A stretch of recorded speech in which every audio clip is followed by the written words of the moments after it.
ಗಣೇಶ್, ಪುಲಕೇಶಿ ನಗರದ ಜನ ಏನಂತ ಇದ್ದಾರೆ? ಸದಾನಂದ ಗೌಡ್ರ, ದೊಡ್ಡಗೌಡ್ರ? ಪ್ರತಿಮಾ, ಖಂಡಿತವಾಗಲೂ ಸುವರ್ಣ ನ್ಯೂಸ್ ನಲ್ಲಿ ಬೆಳಗ್ಗೆಯಿಂದ ಪ್ರಸಾರ ಆಗ್ತಿರುವಂತಹ ಊರಿ ಊರಿ ಉತ್ತರ ವಿಭಿನ್ನ ಕಾರ್ಯಕ್ರಮಕ್ಕೆ ಜನರಿಂದ ಸಾಕಷ್ಟು ರೆಸ್ಪಾನ್ಸ್ ಸಿಗ್ತಾ ಇದೆ. ಅದರಲ್ಲೂ ಕೂಡ ಸಹಜವಾಗಿ ನಾವು ನೋಡಬಹುದು ಇಲ್ಲಿ ಕ್ರೌಡ್.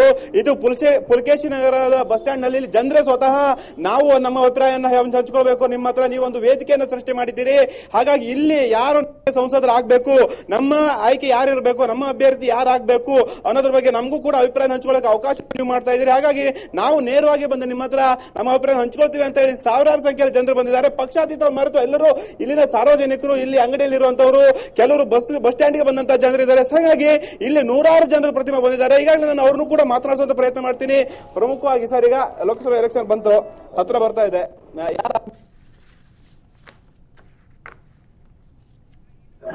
ಉತ್ತರ ತಾಲೂಕಿನಿಂದ ನಮಗೆ ಹೆಚ್ಚಿನ ಅಭಿಮಾನ ಇರೋದು ಏನಂದ್ರೆ, ಜನಗಳಿಗೆ ಒಳ್ಳೆ ಕೆಲಸಗಳ ಕಾರ್ಯಗಳು ಆಗ್ಬೇಕು ಅಂತ ಹೇಳಿದ್ರೆ ಕಾಂಗ್ರೆಸ್ ಅಭ್ಯರ್ಥಿ ಬಂದ್ರೆ ಬಹಳ ಒಳ್ಳೇದು.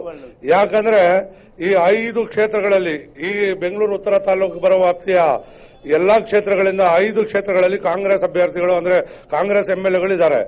ಆದ್ರಿಂದ ಕಾಂಗ್ರೆಸ್ ಅಭ್ಯರ್ಥಿಯಾಗಿ ಬಂದ್ರೆ ನಮ್ಮ ಬೆಂಗಳೂರು ಉತ್ತರ ತಾಲೂಕು ಈಗ ಕಾಂಗ್ರೆಸ್ ಜೆಡಿಎಸ್ ದೋಸ್ತಿ ಮಾಡ್ಕೊಂಡಿದೆ. ಹಂಗಾಗಿ ಜೆಡಿಎಸ್ ಇಂದ ಕ್ಯಾಂಡಿಡೇಟ್ ನಿಲ್ತಾ ಇದ್ದಾರೆ. ಮಾಜಿ ಪ್ರಧಾನಿ ದೇವೇಗೌಡರು ನಿಲ್ಲುವಂತ ಸಾಧ್ಯತೆ ಇದೆ. ಅವರೇನಾದ್ರೂ ನಿಂತರೆ ತಮ್ಮ ಬೆಂಬಲ ಇದೆಯಾ?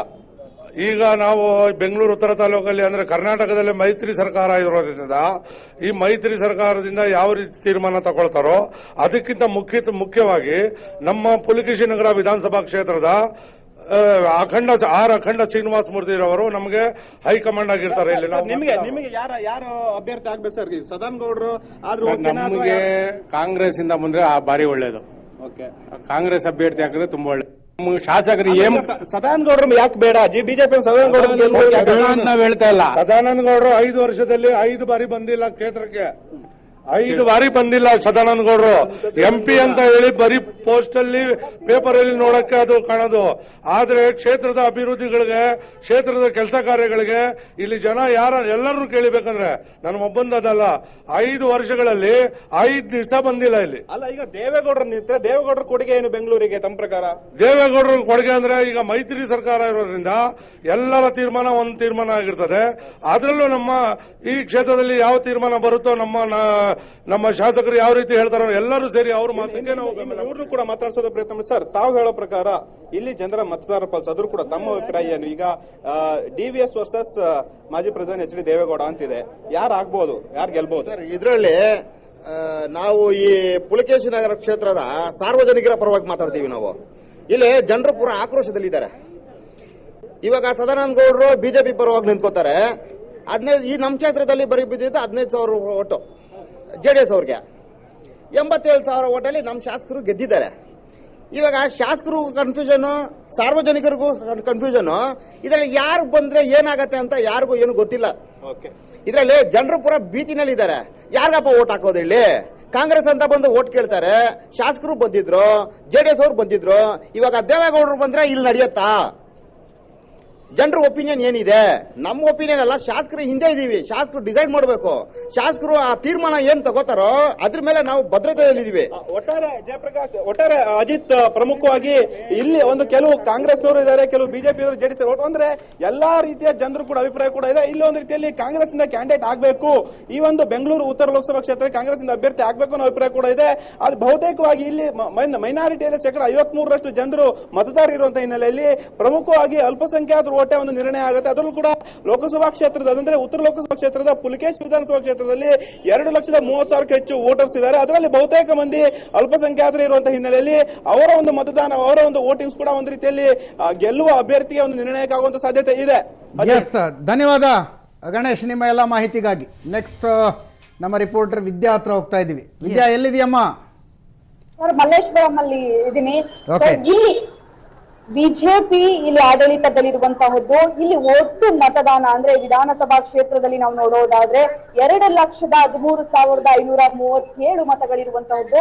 ಅದರಲ್ಲೂ ಬಿಜೆಪಿ ಲಾಸ್ಟ್ ವಿಧಾನಸಭಾ ಎಲೆಕ್ಷನ್ ನಲ್ಲಿ 50,000 ಮತದಾನದಲ್ಲಿ ಅವರು ಮುಂಚೂಣಿಯಲ್ಲಿ ಗೆದ್ದಿರುವಂತಹದ್ದು. ಸದ್ಯ ಈ ನಾವು ಲೋಕಸಭಾ ಕ್ಷೇತ್ರ ನೋಡೋದಾದ್ರೆ ಬೆಂಗಳೂರು ಉತ್ತರದಲ್ಲಿ ಮಲ್ಲೇಶ್ವರಂ ಅಲ್ಲಿ ಮಾತ್ರ ಬಿಜೆಪಿ ಇರುವಂತಹದ್ದು, ಇನ್ನ ಎಲ್ಲಾ ಕಡೆ ಕಾಂಗ್ರೆಸ್ ಮತ್ತು ಜೆಡಿಎಸ್ ಇರುವಂತಹದ್ದು. ಇನ್ನು ನಾವು ಜನಗಳನ್ನ ಮಾತಾಡ್ಸೋಣ, ಅವರ ಒಲವು ಯಾರ ಕಡೆ ಇದೆ ಅಂತ. ಸರ್ ನಮಸ್ತೆ. ವಿಧಾನಸಭಾ ಕ್ಷೇತ್ರದಲ್ಲಿ ಈಗ ನಾವು ಮಲ್ಲೇಶ್ವರಂ ಅಲ್ಲಿ ನಾವು ನೋಡೋದಾದ್ರೆ ಬಿಜೆಪಿ ಇದೆ, ಆದ್ರೆ ಲೋಕಸಭೆಗೆ ಬಂದ್ರೆ ಗೌಡ ವರ್ಸಸ್ ಗೌಡ, ಸದಾನಂದ ಗೌಡರು ಒಂದು ಕಡೆ, ದೇವೇಗೌಡರು ಒಂದು ಕಡೆ. ನಿಮಗೆ ಯಾರು? ಸದಾನಂದ ಗೌಡ. ಯಾಕೆ ಸರ್? ಮೇಡಮ್, ಇವರು ದೇವೇಗೌಡರು ಬಂದ್ಬಿಟ್ಟು ಬರೀ ಫ್ಯಾಮಿಲಿ ಮಾತ್ರ ಜಾಸ್ತಿ ಇಂಪಾರ್ಟೆನ್ಸ್ ಕೊಡ್ತಾರೆ, ಅದರ ಕಾರ್ಯಕರ್ತರು ಯಾರು ಇಂಪಾರ್ಟೆನ್ಸ್ ಕೊಡ್ತಾರೆ. ಆದ್ರಿಂದ ನಮ್ಗೆ ಬಿಜೆಪಿ ಕಡೆ ಒಲವು ತೋರ್ತಾರೆ. ಅಂದ್ರೆ ದೇವೇಗೌಡರು ಏನು ಅಭಿವೃದ್ಧಿ ಕಾರ್ಯ ಮಾಡಿಲ್ಲ ಅಂತ ಮಾಡಿದ್ದಾರೆ ಮೇಡಮ್, ಮಾಡಿಲ್ಲ ಅಂತ ಹೇಳ್ತಾ ಇಲ್ಲ, ತುಂಬಾ ಸಾಕಷ್ಟು ಪ್ರಧಾನ ಇದ್ದಂಗೆ ಮಾಡಿದ್ದಾರೆ. ಬಟ್ ನಾವು ನೋಡೋದಾದ್ರೆ ಅವ್ರ ಫ್ಯಾಮಿಲಿ ಮಾತ್ರ ನೋಡ್ತಾರೆ, ಅವ್ರ ಮಗನ, ಅವ್ರ ವೈಫು, ಮತ್ತೆ ಅವರ ಅಣ್ಣ ರೇವಣ್ಣ, ಅವ್ರ ಮಗ ಆ ಕಡೆ ನಿಲ್ಲಿಸ್ತಾ ಇರೋದ್ರಿಂದ ಜನಗಳಲ್ಲಿ ಏನಾಗುತ್ತೆ ಅಂದ್ರೆ ಬರೀ ಅವ್ರ ಫ್ಯಾಮಿಲಿ ಮಾತ್ರ ಡೆವಲಪ್ ಮಾಡ್ತಾರೆ. ಅಂದ್ರೆ ಬೇರೆ ಬೇರೆ ಪಕ್ಷಗಳಲ್ಲಿ ಫ್ಯಾಮಿಲಿ ರಾಜಕಾರಣ ಇಲ್ಲ ಅಂತ ಹೇಗೆ ಇದೆ ಮೇಡಮ್, ಬಟ್ ಇವರಷ್ಟಿಲ್ಲ ಅಂತ ಹೇಳ್ತೀನಿ ನಾನು. ಬಟ್ ಇವರಷ್ಟಿಲ್ಲ. ಮತ್ತೆ ಇನ್ನೊಬ್ರು ಇದಾರೆ, ಅವ್ರನ್ನ ಮಾತಾಡ್ಸೋಣ. ಸರ್ ಸದಾನಂದ ಗೌಡ, ದೇವೇಗೌಡ ಯಾಕೆ ಸರ್? ಅವ್ರು ಈ ಸತಿ ಫಸ್ಟ್ ಟೈಮ್ ನಿಂತ್ಕೊಂತಾರೆ ಬೆಂಗಳೂರು ನಾರ್ತಿಂದ. ಮುಂಚೆ ಯಲಹಂಕ, ಹೆಬ್ಬಾಳ ಇದೆಲ್ಲ ಬಿಜೆಪಿ ಬೆಳೆದಿತ್ತು. ಮಲ್ಲೇಶ್ವರಂ, ಯಲಹಂಕ, ಹೆಬ್ಬಾಳ, ಪುಣ್ಯದಸರಲ್ಲಿ 4 ಕಾನ್ಸ್ಟಿಟ್ಯೂನ್ಸಿ ಬಿಜೆಪಿ ಇತ್ತು. ಈ ಬಾರಿ ಹೆಬ್ಬಾಳದಲ್ಲಿ ಕಾಂಗ್ರೆಸ್ ಬಂದಿದೆ, ನಮ್ಮ ಸುರೇಶ್ ಅಣ್ಣ ವಿನ್ ಆಗಿದ್ದಾರೆ. ಜೆಡಿಎಸ್ ಬಂದು ಪುಣ್ಯದಸರಲ್ಲಿ. ಸರ್ ಓಕೆ, ಈಗ ಮಲ್ಲೇಶ್ವರಂ ಅಲ್ಲಿ ಮತದಾನ ಮಾಡುವಂತಹ ಮತದಾನ ಪ್ರಭುಗಳು ಯಾರ ಕಡೆ ಇದ್ದಾರೆ? ಅದು ಮುಖ್ಯವಾಗಿ ಈಗ ಕಾಂಗ್ರೆಸ್ ಮತ್ತೆ ಜೆಡಿಎಸ್, ನೀವು ಹೇಳೋ ತರ ದೇವೇಗೌಡರಿಗೆ ಹೆಚ್ಚು ಮತದಾನ ಇರ್ಬೋದು, ಬಟ್ ಅವರ ಹಾಸನವನ್ನ ಬಿಟ್ಟು ಉತ್ತರಕ್ಕೆ ಬರ್ತಾ ಇರುವಂತಹದ್ದು ಯಾವ ರೀತಿ ಅವರಿಗೆ ಏಟ್ ಆಗಬಹುದು? ಹಾಸನವನ್ನ ಅವರ ಮೊಮ್ಮಗನಿಗೆ ಬಿಟ್ಟು ಆತರ ಏನಿಲ್ಲ.